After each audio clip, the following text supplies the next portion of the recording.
Hey guys, it's Alicia with WTI. If you like to use a pencil that has a really fine point and has very sharp lines, then you're going to love this Pentel mechanical pencil. This is the P205. It is a 0.5 millimeter mechanical pencil, and some of the nice features about this are, one, it is the very fine point.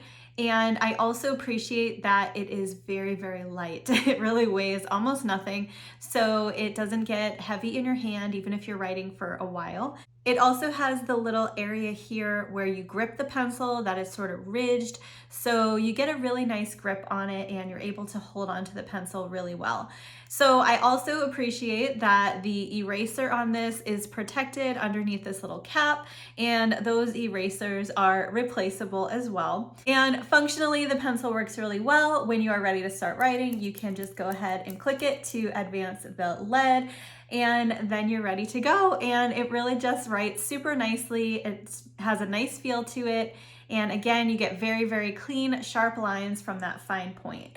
So if you are looking for a very effective pencil, then I would definitely check out this one from Pentel. I really like it, and that is my point of view.